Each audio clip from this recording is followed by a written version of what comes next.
ढाढ़ा चीनी मिल में ethanol factory के लिए जिन किसानों की जमीन अधिग्रहित की गई है उन्हें मुआवजा नहीं मिला है। उन्हें जिस बर्बरता के साथ जमीन से बेदखल किया गया है, इसे हम बर्दाश्त नहीं करेंगे। किसानों के लिए मेरी लड़ाई उनका हक दिलाने तक जारी रहेगी।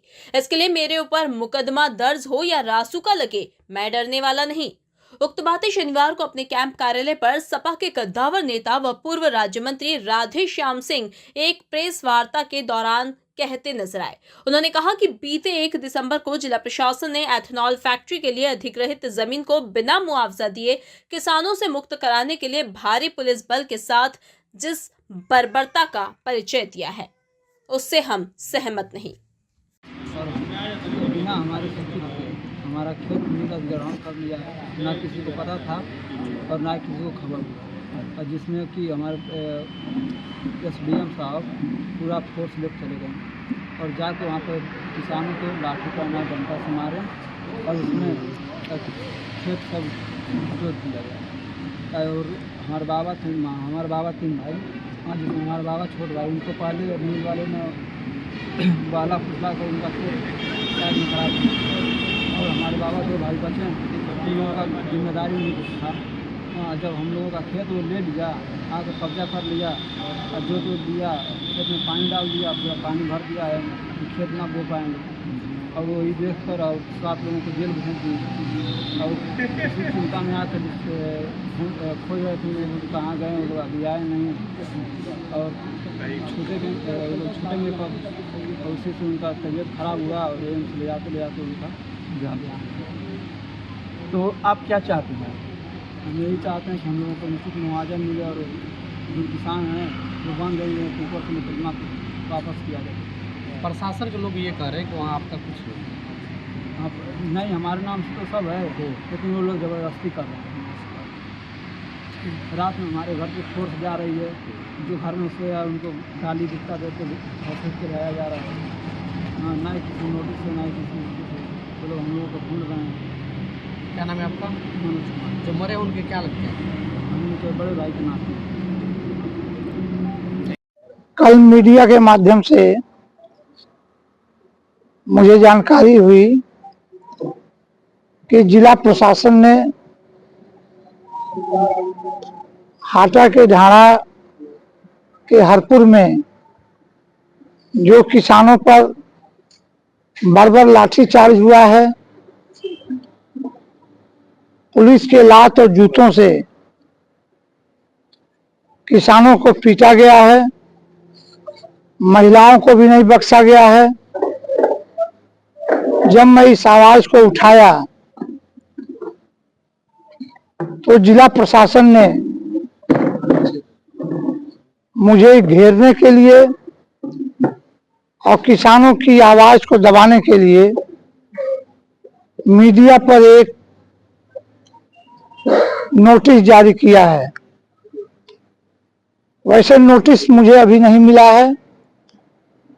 नोटिस जब मिलेगा तो मैं उचित समझूंगा तो उसका उचित जवाब दूंगा। जिला प्रशासन कुशीनगर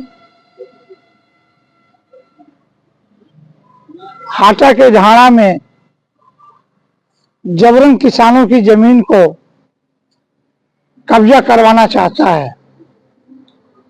हम विकास विरोधी नहीं हैं। हाटा चीनी मिल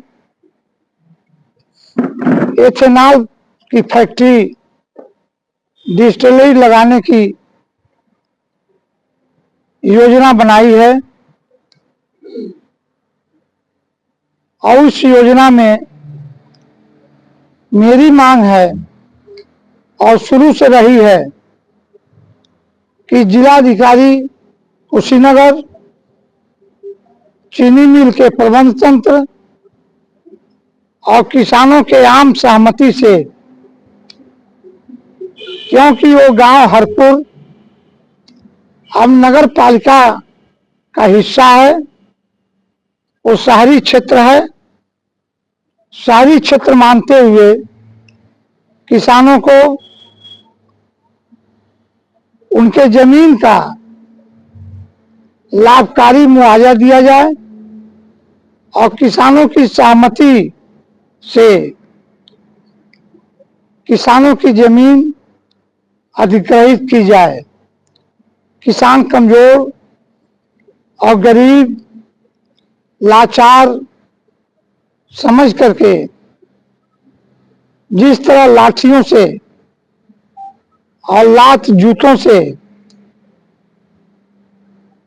मारा पीटा गया, और उस मामले को मैंने भी उठाया और भारतीय जनता पार्टी के जिला अध्यक्ष और जनपद के 7 विधायक ने हमसे पहले भी जिला अधिकारी के चार्ज में सीडीओ महोदया से मिलकर के उन लोगों ने भी इसे जायज नहीं ठहराया, और भारतीय जनता पार्टी के विधायकों ने यहां तक मांग कर दिया कि किसी के निजी जमीन को सरकारी परियोजनाओं के लिए ही अधिग्रहित की जा सकती है। किन परिस्थितियों में जिला प्रशासन जमीन को कब्जा कराने गया था, इसकी त्रिस्तरीय कमेटी बना करके जांच की जाए। गजब की सरकार है। सरकारी पार्टी के विधायकों का कहना है कि जो जुल्म हुआ है हाटा के ढाणा में वो गलत हुआ है, उसकी जांच कराई जाए, और दूसरे तरफ 1 दिसंबर को निर्दोष किसानों पर फर्जी मुकदमा लिख करके उन्हें 151 में देवरिया की जेल में बंद किया जाता है, और 8वें दिन उनको जेल से रिहा किया जाता है। और जैसा कि मैं नोटिस में पढ़ा हूं, नोटिस में ये लिखा है कि लोरिक साधु की जो मौत हुई है वो भी बुनियाद तरीके से मैंने मीडिया पर पोस्ट किया है। लोरिक साधु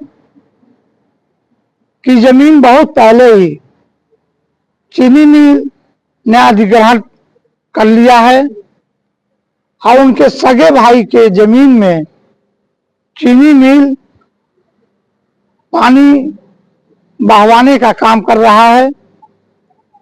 इस सदमे से वो दुखी थे, और जिस दिन हरपुर गांव के बच्चों की गिरफ्तारी हुई उसी दिन से लोरिक साधु बच्चों के रिहाई की मांग कर रहे थे। उसी सदमे में उनकी तबीयत खराब हुई और गोरखपुर एम्स से जाते जाते उनकी मौत हो गई। जिला प्रशासन अपनी कमियों को छिपाने के लिए, आंदोलन को कमजोर करने के लिए, जो 16 तारीख को मैंने तय किया है कि हम तहसील को घेरेंगे किसानों को न्याय दिलाने के लिए, कि किसानों को उचित मुआवजा मिले, किसानों का मुकदमा वापस हो, और जिन अधिकारियों ने बर्बर लाठीचार्ज किया है, जूतों से मारा है महिलाओं को, उनके खिलाफ कार्रवाई होनी चाहिए। प्रशासन को अपना भी पक्ष मीडिया के सामने रखना चाहिए।